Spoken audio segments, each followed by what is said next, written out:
Effectivement, je dis, le Seigneur n'est pas ouvert pour quelqu'un ce matin. Alléluia. Et je suis porteur de bonnes nouvelles. Je remercie déjà le conseil, ainsi que le pasteur, tous les anciens, les diacres et toute l'église pour l'invitation. Que le Seigneur vous bénisse. Merci pour vos prières indéfectibles à mon égard.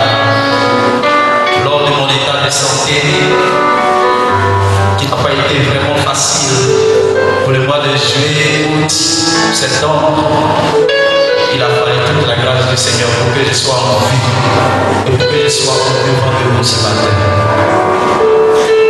Je suis donc le produit d'un témoignage vivant. Parce que ce que j'ai connu, il n'y a eu que le Seigneur pour être sorti de ce mal. Mais à distance, j'avais vos nouvelles, j'avais vos échos, les annonces passées.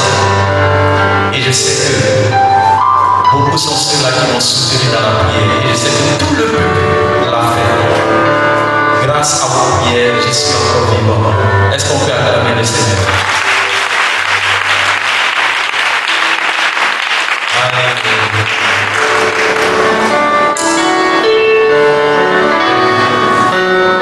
Notre passage du jour sera tiré du livre de Jean, chapitre 11 et le verset 40. Vous savez, dans la vie,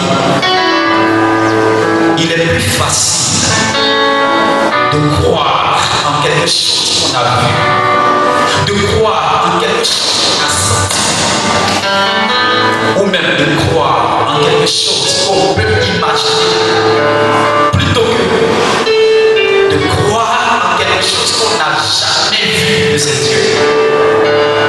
Croire en quelque chose qu'on ne peut même pas imaginer.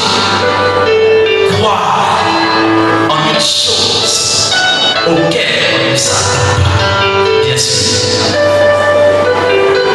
Alors, à la maison, ça dépend d'où on se situe. C'est tout de suite que je viens et que je dis que le président de la République a signé un décret portant mention de l'attribution d'un compte bancaire possédant une somme de 10 milliards attribuée à tous les mandats de loi. Et c'est sûr que beaucoup sont ceux-là qui ne vont pas croire. C'est vrai ou c'est vrai? Parce qu'on n'avait pas vu, il est difficile de croire. Et même dans la Bible, il y a un exemple palpable. Le peuple d'Israël avait traversé un moment de famine, un moment de faim pendant des années. Et le Seigneur, s'étant souvenu de son peuple, avait décidé de répondre, d'apporter la nourriture en abondance. Il envoie son prophète, je crois Élisée, annoncer au roi que demain, il aura de la nourriture en abondance. Et le serviteur du roi, lui, il affirme que même quand le Seigneur va ouvrir les écluses des cieux, les fenêtres dans les cieux, une telle chose ne peut se passer. Oui, effectivement, le prophète lui a dit, comme tu ne crois pas demain, tu verras cela maintenant, je ne vois pas. Et il a vu le lendemain la nourriture en abondance, mais il n'a pas pu manger parce qu'il a été tué. La croyance. Il est difficile de croire en quelque chose qu'on n'a pas vu. Effectivement, parce qu'il y a des vendeurs d'illusions, il y a des personnes qui se font passer pour des porteurs de bonnes nouvelles qui nous amènent à croire certaines choses qui ne sont pas vraies. Donc des personnes qui croient ou des personnes qui ne croient pas, souvent ils ont raison, souvent ils ont tort. Nous allons faire la lecture de notre passage et vous allez comprendre pourquoi cette introduction. Jean chapitre 11, verset 40. Vous pouvez le prendre. Jean chapitre 11, verset 40. Lecture. Jean chapitre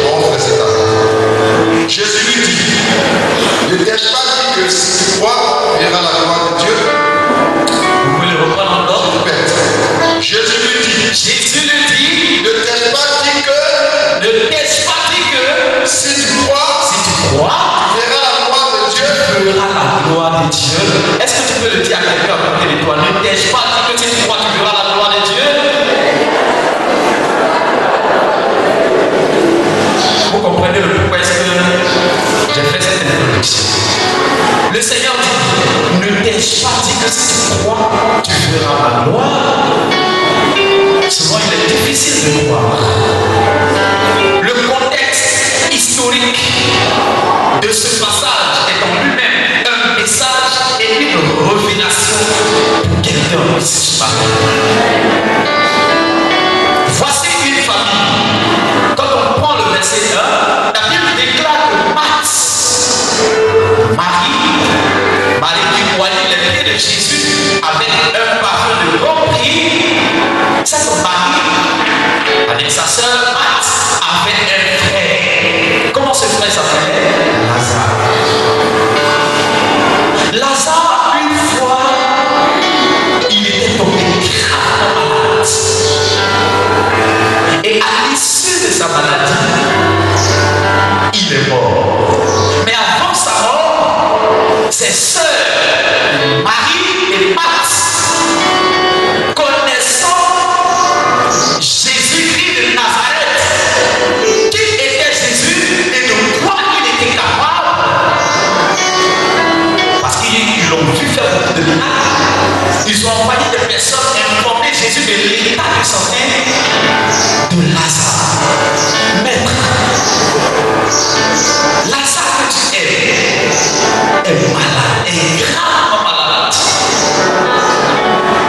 Et je suis sûr que certainement ils ont dit cela pour que Jésus parte prier ou bien guérir Lazare. Mais une chose étrange va se passer. Suivez-moi bien. La Bible déclare que lorsque Jésus a appris cela, il est resté encore là où il était, parce qu'il était de l'autre côté du Judée, il était à côté du Judée, là où, au lieu où il avait été baptisé, il était là avec ses disciples. Mais lorsqu'il a appris qu'à Béthanie qui était située à 10 km environ de Jérusalem, que quelqu'un là-bas qui l'aimait, portant le nom de Lazare, était gravement malade, la Bible dit qu'il est resté, malgré l'état de sa vie, il est resté là pendant 2 jours encore. En temps normal, il reste presque une partie de la fait.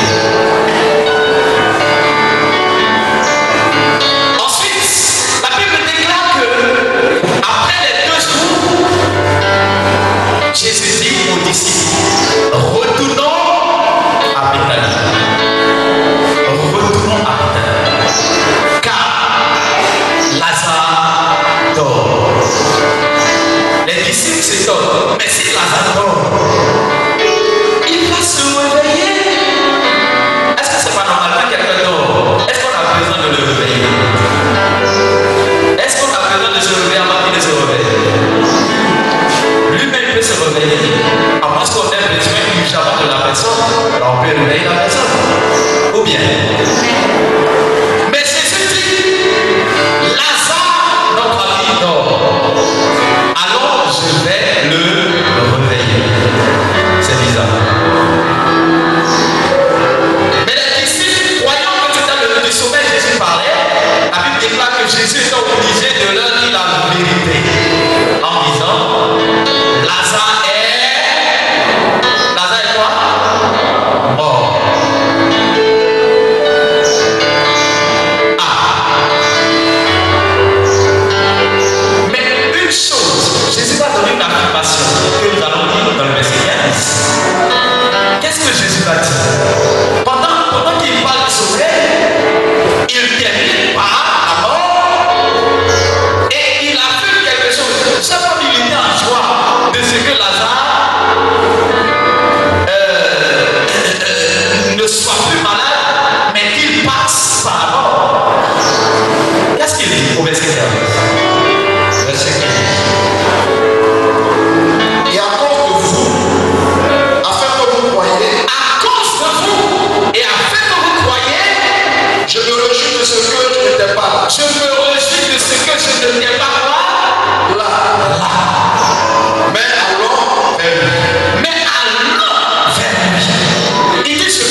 que Jésus aimait la famille de Lazare. Jésus aimait Pierre, non pas Pierre, Lazare, Marie et Marthe. Son amour pour Lazare l'a poussé à le laisser dans ce état. C'est bizarre. Est-ce que tu peux dire c'est bizarre? Ah oui. D'après maman Connie, elle dit Dieu est incompréhensible. On dit quelqu'un est mort et puis tu dis je me réjouis. C'est tellement que Dieu se réjouit actuellement dans ta situation. C'est bizarre. Tu vas me comprendre tout à l'heure. Alléluia. Alléluia. Le verset 16, il dit quoi? Sur quoi Thomas appelé Jésus dit aux autres disciples. Oui. Allons aussi. Allons aussi. Oui, avec lui. Ok, verset 18. Et comme Béthanie était près de Jérusalem, à 15 stades environ. D'accord. Beaucoup de Juifs étaient venus vers Marthe et Marie pour les consoler de la mort de leurs frères. Ah oui. La Bible déclare que pourquoi était venu de Jérusalem pour consoler cette famille-là? Parce que c'est normal que quelqu'un décide. Il faille qu'on console la personne. Il faille qu'on console par la famille hébreu. Et c'est ce que le peuple. Depuis Jérusalem, cet homme déplacé était venu pour consoler. Mais Jésus, lui, n'était pas parti pour consoler. Mais d'abord, il s'est réjoui et par la suite, il se rend là-bas. Et qu'est-ce qui va se passer? Moi, je suis pressé de découvrir ce qui va se passer. Est-ce que tu es pressé de le découvrir? On continue. Verset 2. Lorsque Marthe apprit que Jésus arrivait, elle alla au-devant de lui. Tandis que Marie se tenait assise à la maison. Tandis que Marie se tenait assise à la maison. Marie, la première dame, a appris que Jésus venait. Je ne sais pas de quelle manière elle a appris. La Bible ne le dit pas. Mais elle a appris quand même. Mais elle s'est levée et elle est partie. Qu'est-ce qui va se passer? Elle va faire quoi? Arriver au pied de Jésus. Marthe dit à Jésus, Seigneur, si tu eusses été ici, Seigneur, si tu eusses été ici, c'est-à-dire si tu étais là, mon frère ne serait pas mort. mon frère ne serait pas mort. Parce qu'elle connaissait la capacité de Jésus. Et c'est parce qu'elle savait que Jésus, s'il était là, Lazare ne serait pas mort, qu'elle avait envoyé des jours en arrière des personnes pour aller appeler Jésus. Mais Jésus est resté là-bas. Maintenant, après la mort, il se rend. Ah, on dira, mais cette femme, elle est rancunière au début. Ça là, si c'était nous, on allait poser une autre question. Toi, Jésus, tu as appris que ton frère, ton ami était malade. Tu es resté là-bas jusqu'à où il est mort, c'est là qu'il vient. C'est vrai ou c'est faux? En fait, son affirmation là, il y a des noms qui disent si tu étais là, Lazare ne serait pas mort. Tu as attendu jusqu'à ce qu'il est mort, c'est maintenant que tu viens.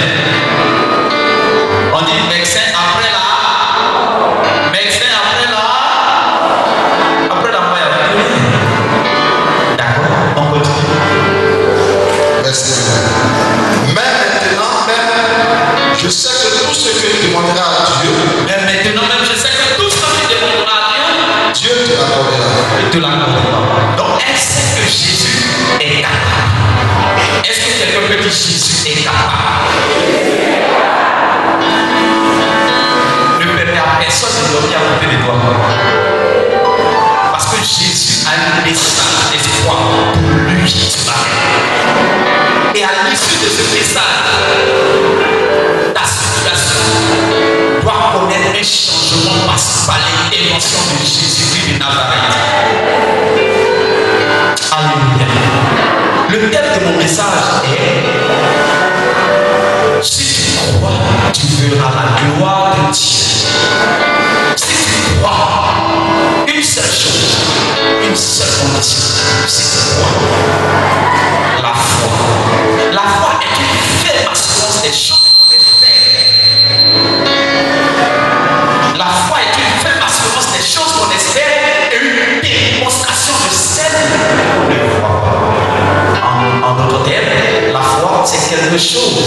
c'est croire en quelque chose qu'on ne voit pas. Dieu te dit, ceci est rouge. Tandis que tu vois cela vert. Crois-le comme étant rouge. Il est difficile de croire lorsqu'on passe à vert et puis Dieu dit c'est rouge. Et c'est ça. Dieu dit, si tu crois, tu verras la gloire de Dieu.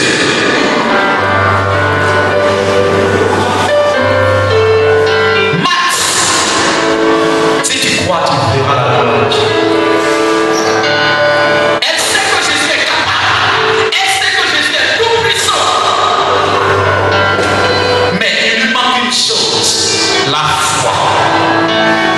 Savoir que Dieu existe est une chose.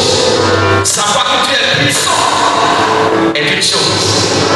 Mais croire qu'il est capable de changer notre situation est une autre réalité auquel il est difficile le plus souvent de faire face.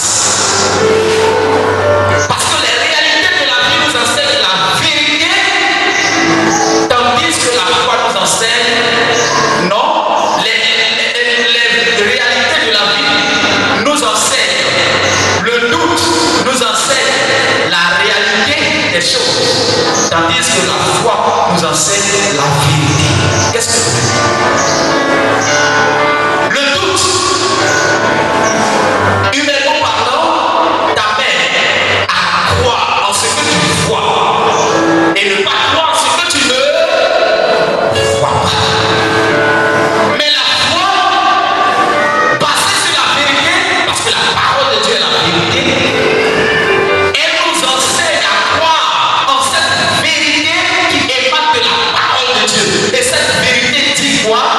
Même si c'est rouge et que Dieu dit c'est blanc, crois que c'est. Même si Lazare est mort et que Jésus dit que Lazare dort, crois que Lazare. Est-ce qu'on veut comprendre? Jésus a dit aux disciples, Lazare dort. Mais il dit, mais si Lazare dort, il va se réveiller. Maintenant qu'il dit Lazare est mort, il dit quoi? Accompagnons-le. Parce que là, pourquoi il n'y a plus d'issue? Effectivement, Marthe aussi, il y a. Si tu étais là, mon frère et serait là. N'est-ce pas que tu aurais te poser cette question-là? Si Dieu me voyait, est-ce que j'allais vivre cette situation? Si Dieu était là, je suis chrétien, mais ça ne va pas. Je prie, mais ça ne va pas. Je jeûne, mais ça ne va pas. J'ai crié à Dieu, comme Marie et Marthe ils ont envoyé une personne appelée Jésus. J'ai crié à Dieu, mais rien ne va. Qu'est-ce qui se passe? On continue. La suite. Jésus lui dit, ton frère ressuscitera. Ton frère ressuscitera. Est-ce que tu peux le dire? Ton frère ressuscitera. Ta situation ressuscitera. Alléluia. Si tu le crois, dis amen. Ensuite, Je sais que répondit Marthe. ah, Marthe dit quoi? Je sais. Répondit Marthe. Il ressuscitera à la résurrection au dernier jour. Je sais que mon frère, il va ressusciter. Mais une chose est sûre, c'est que ce n'est pas maintenant. Ma situation, je sais que ça va changer. Mais ce n'est pas maintenant. Est-ce que ma situation va changer un jour? Ma situation de travail, est-ce que ça va changer un jour? Ma situation sentimentale. Je suis célibataire longtemps. J'avance en âge. Et on dit généralement quand les jeunes filles dépassent 30 ans, il est difficile d'avoir. J'ai dépassé ça. Est-ce qu'il y a une personne qui a dit bonjour? Si tu dis bonjour, même échoué de moi. Je suis avancé à l'âge. Est-ce que j'aurai encore un enfant? Non, je sais que Dieu est capable. Mais je sais que Dieu peut donner un enfant. Mais je sais que ma situation de travail pourra changer. Mais je sais que ma famille, vivant cette situation calamiteuse, on nous a mis dehors, nous n'avons personne. Je sais que Dieu peut changer ça, mais certainement pour les autres, mais pas pour moi. Ou bien, peut-être c'est le Dieu qui va revenir là.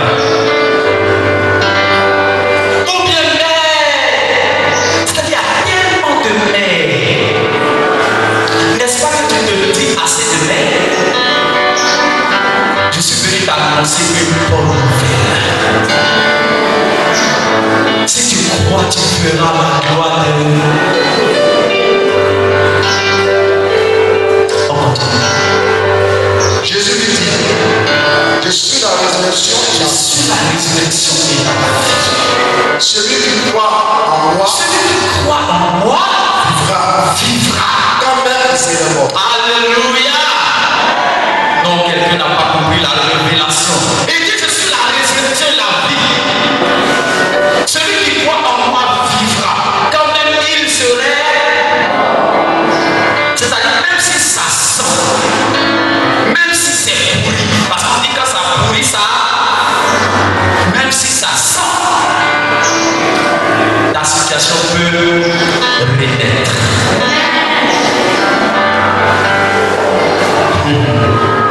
Ah, est-ce que tu peux sourire à ton voisin? Parce que Dieu va te toucher ce matin. Dieu va agir dans ton histoire. Et pendant même que je serai en train de parler, l'action de Dieu sera dans ton cœur. Parce que Dieu est présent. Il veut te rencontrer. Tu n'es pas venu ici par hasard. Tu aurais pu rester à la maison. Tu ne te portais pas bien. Il y a une fois qui te disait, reste à la maison, tu es fatigué. Mais une autre fois, tu as dit, efforce-toi. Parce que le Seigneur a une guérison. Le Seigneur veut toucher ta situation. Il veut changer ton histoire. Ce n'est pas de l'illusion. Ne crois pas en des illusions. Et ce n'est pas une illusion. Je ne suis pas en train de te vendre des illusions. La parole de Dieu est là. C'est pas moi qui le dis. Le verset 40 a dit, si tu crois, tu verras la gloire de Dieu. On continue. Oui. Et quiconque croit en moi, oui, ne mourra jamais. Ne mourra jamais. Crois-tu cela? Crois-tu cela? Voyez un peu la question que Jésus pose. Elle dit, oui Seigneur, je crois. Oui Seigneur, je crois. Que tu es le Christ. Que tu es le Christ. Mais en même temps qu'elle dit je crois, voyez sa réaction ensuite. Le Fils de Dieu. Oui, je crois que tu es le Fils de Dieu. Qui devait venir dans le monde. Qui devait venir dans le monde. Ayant ainsi parlé, est sans âme. Il y a une chose bizarre. Quelle affaire qui me dérange. Jésus veut l'amener à croire que son frère va revenir tout à l'heure. Elle dit oui Seigneur, je crois. Et puis du coup, au lieu de rester sur sa foi, elle entraîne Jésus dans un vrai discours. Oh Jésus, oui, je crois. Mais je sais que tu es le Fils de Dieu qui va venir dans le monde. Est-ce que c'est de ça qu'il est question? Dites-moi, est-ce que Jésus a parlé de sa venue dans le monde? Jésus dit tout simplement, crois-tu que ton frère peut ressusciter? Elle dit oui Seigneur, je crois. Mais je sais que tu es le Fils de Dieu qui va venir dans le monde. 20 discours. On a tellement d'argumentaires, même pas d'arguments, tellement de propos souvent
Dieu là-même, c'est trop.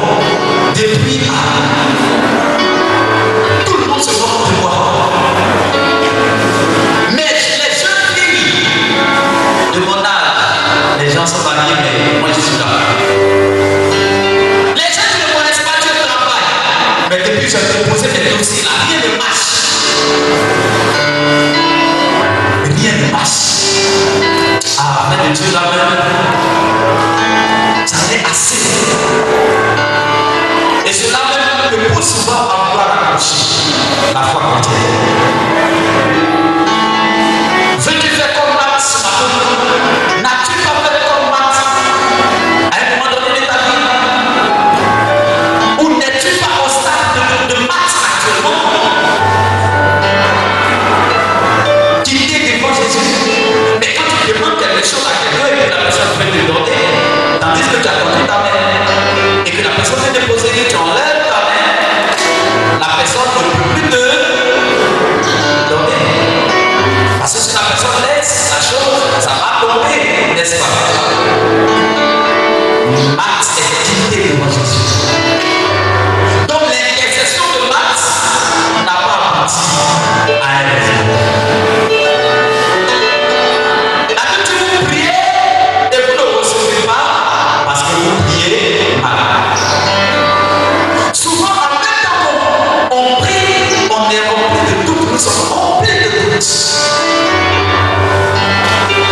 Un peu comme quelqu'un qui dit Seigneur, donne-moi du travail, si tu me donnes, je vais te donner tout mon salaire.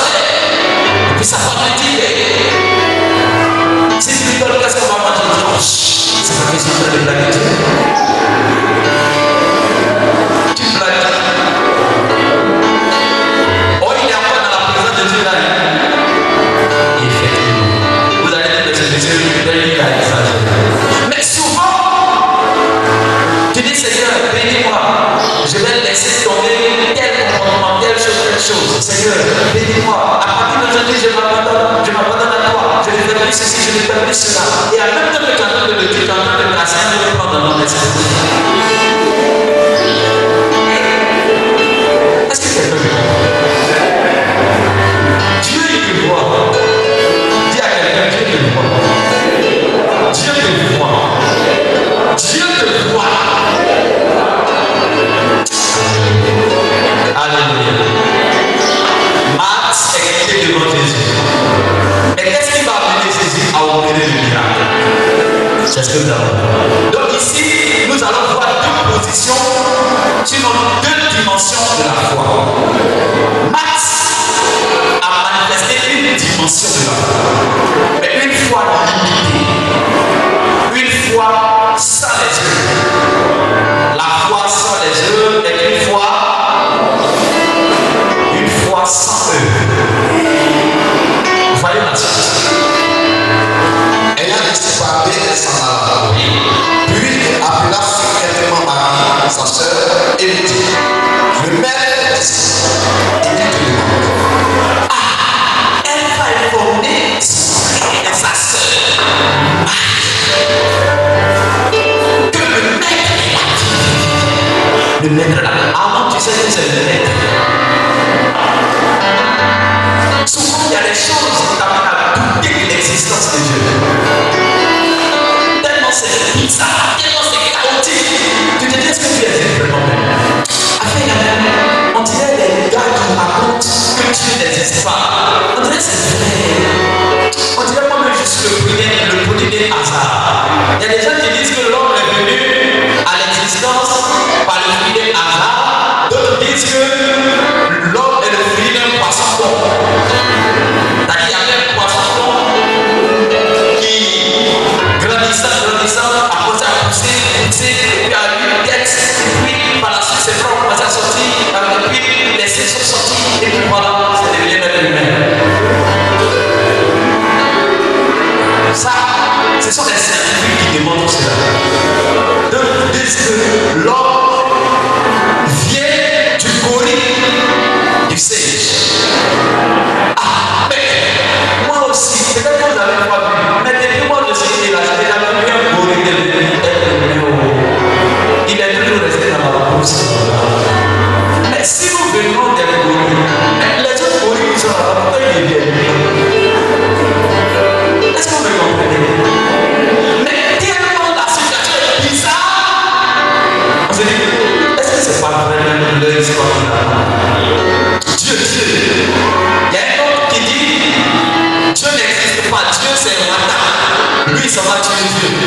c'est Seigneur des eaux, que c'est lui qui est Dieu.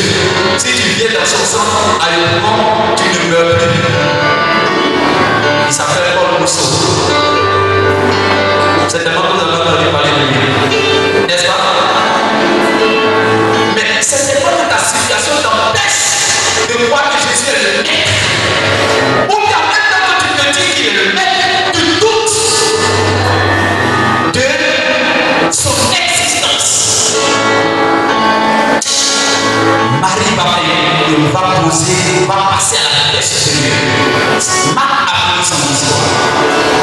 Passons à l'autre étape. Qu'est-ce que Marie a fait? Dès que Marie lui entendu, elle se leva promptement et alla vers lui. Là aussi, il y a quelque chose. Il y a une révélation. Car Jésus n'était pas encore entré dans le village. Oui. Mais s'il était dans le lieu, oui. Marc avait rencontré. La Bible dit que Marie s'est levée. Dieu dit, lève-toi, parce que je vais agir. Ne regarde pas ce qui est autour. Ne regarde pas aux réalités. Ne regarde pas la taille de la montagne qui est devant toi. Crois simplement que je vais agir. Par la foi, lève-toi et crois. La Bible dit, Marie s'est levée promptement. Est-ce que ce matin tu peux te lever promptement et croire que ta situation peut changer?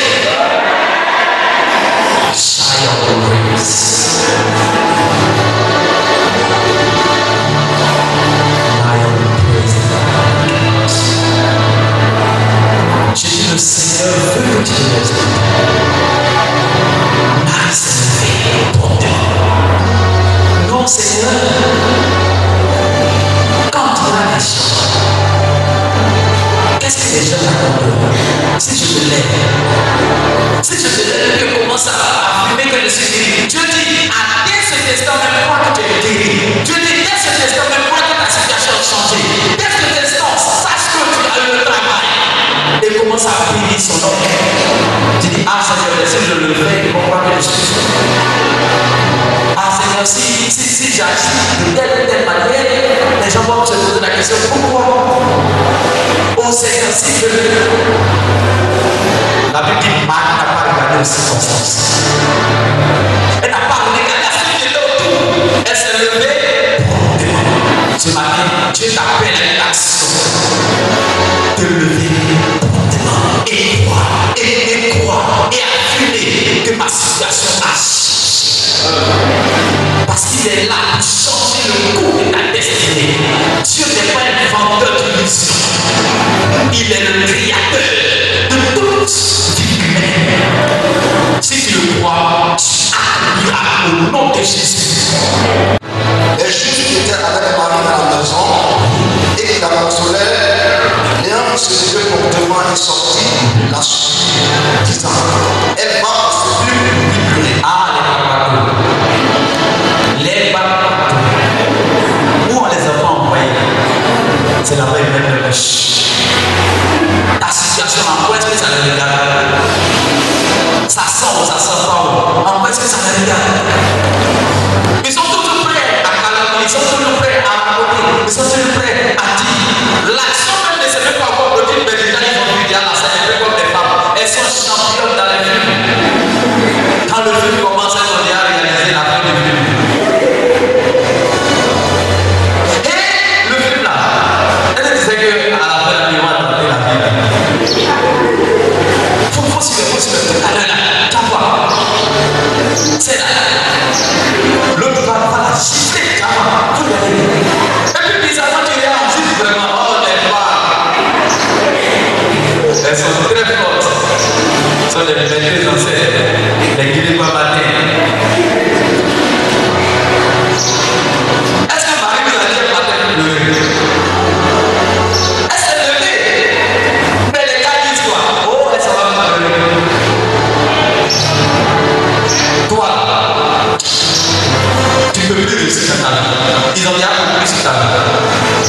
Le médecin, c'est fini.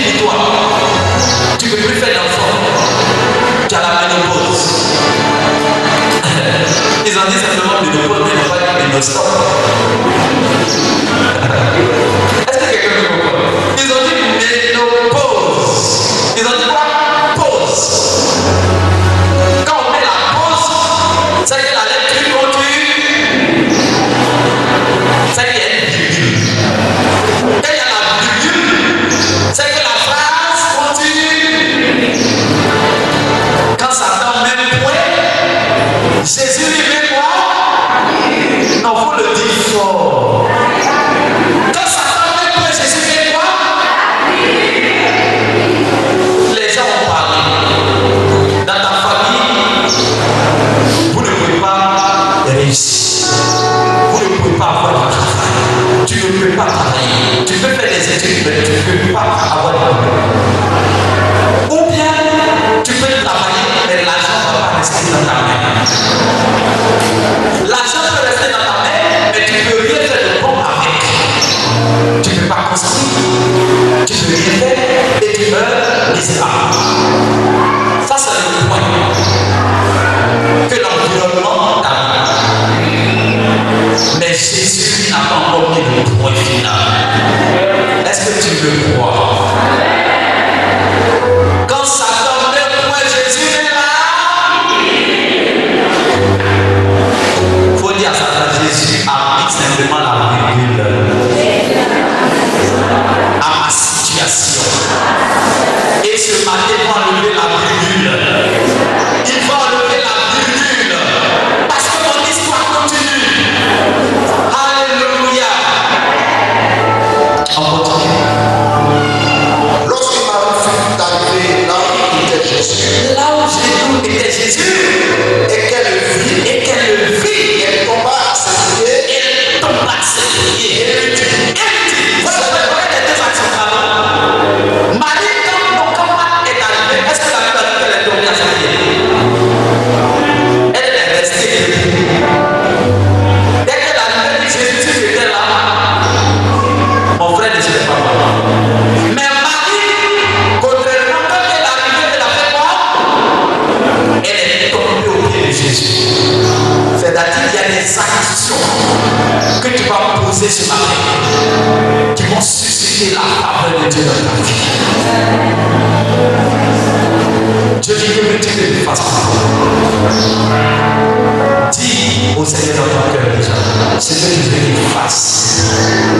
Pendant le message, dis dans ton cœur. Commence à réaliser ce que Dieu n'a pas encore fait. Ce que tu vois d'impossible, de bizarre. Commence à réaliser cela dans ton esprit et dis au Seigneur, viens et change ma situation. Mais pour ce faire, il va falloir se mettre dans une position d'abandon, d'humilité. La Bible dit que Marie s'est Jésus. Est-ce que ce matin, tu peux laisser de côté tes titres, ta position, tes doutes, l'incrédulité, laisser tout ce qui peut t'amener à ne pas réaliser la puissance de Dieu et te jeter au pied de la Sainte Croix entièrement et lui dire toutes les réalités comme Marie. Est-ce que tu es prêt? Si tu es prêt, le Seigneur aussi est prêt. Qu'est-ce que Marie va dire? Et dans la journée, qu'est-ce qu'elle dit? et lui dit, Seigneur, Si tu étais là, mon frère ne serait pas mort. elle donne la même citation. Décidément. Si tu étais là, mon frère ne serait pas mort. Donc, dit souvent, on croit, mais souvent on peut douter un peu. C'est humain. Mais la force de l'homme, ce n'est pas de la retomber, mais ça va se relever chaque fois qu'on tombe. C'est ce que Marie n'a pas su le faire. Mais Marie, elle va se ressaisir aussi. En même temps que le doute a fermé son esprit, elle va se ressaisir. Qu'est-ce qui va se passer? Jésus n'a voyant pleurer, elle est juste qui était venue avec elle. Jésus n'a voyant pleurer. Ah, ça veut dire elle est pleurée. Jésus la voyant pleurer, elle et les Juifs qui étaient avec elle, oui, frémir en son esprit, toucher en son esprit, et fut toutes deux.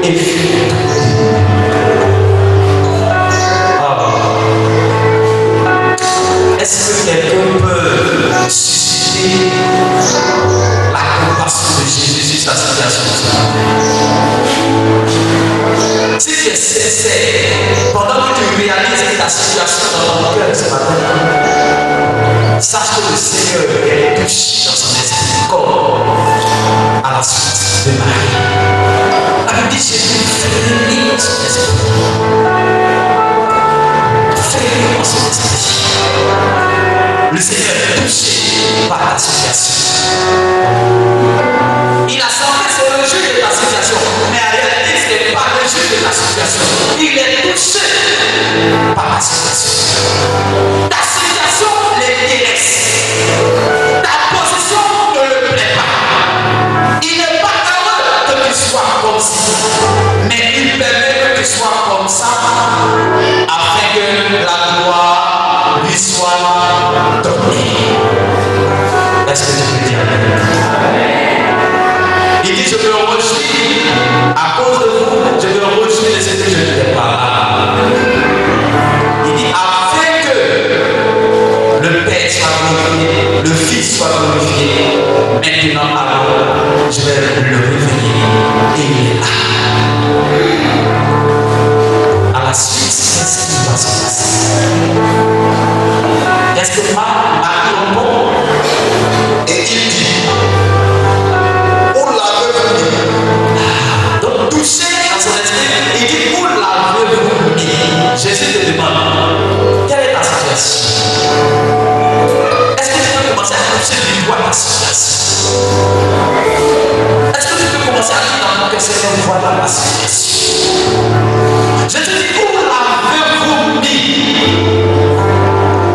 Ta situation est placée. Où tu veux que je touche? Où tu veux que je touche? Marie dit, Seigneur, lui répondit-il, oui, viens voir. viens et vois. Alléluia. Alléluia. Est-ce que tu peux appeler le Seigneur avec toi? Seigneur, viens et vois ma situation. Viens et vois ma situation.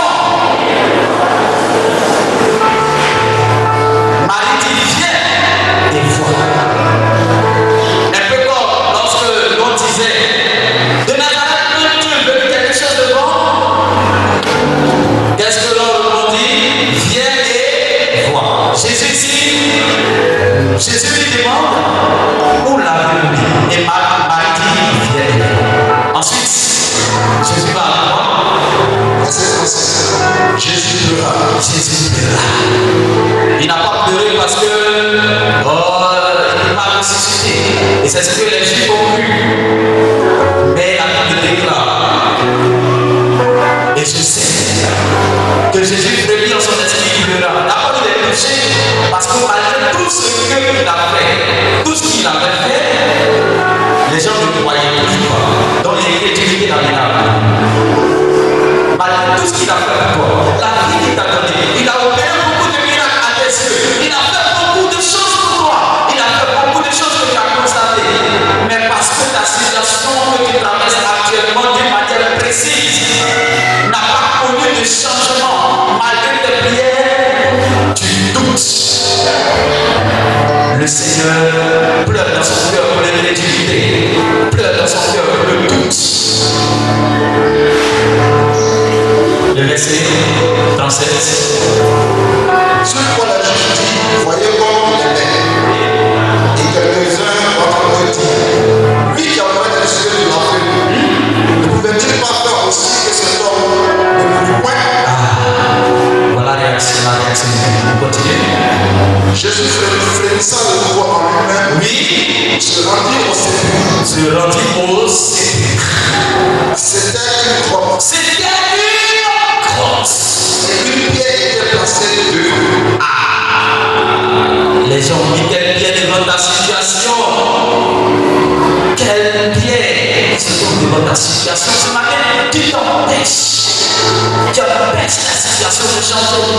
N'est-ce pas une pierre de crédibilité?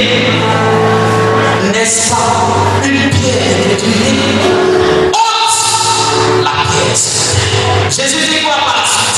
Dès qu'il a pris la pierre, dès qu'il a pris cette porte, qu'est-ce qu'il a dit? Jésus dit, ôtez la pierre. Ôtez la pierre. Ôte la pierre de ton célibat. Ôte la pierre de ton chômage. Ôte la pierre de ta stérilité. Ôte la pierre du tout de ta famille. Ôte la pierre de ta pauvreté.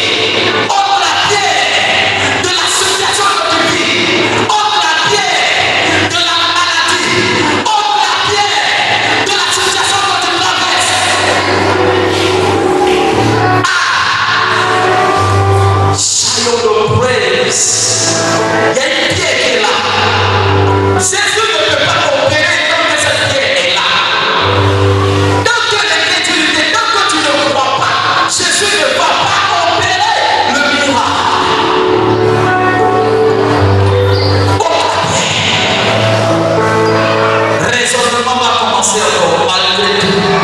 Jésus en face du tombeau. Il veut agir.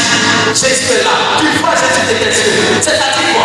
Tu le vois précisément. Pendant que je suis en train de parler, Jésus est devant toi, en train de parler à ton cœur.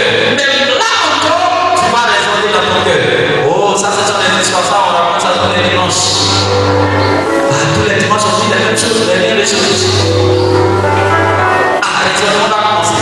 Oui, effectivement, Marthe, la même Marthe va réagir ici. Qu'est-ce qu'elle va dire? Marthe, seule de mort, lui dit, Elle lui dit encore, Seigneur, il sent déjà. il sent déjà.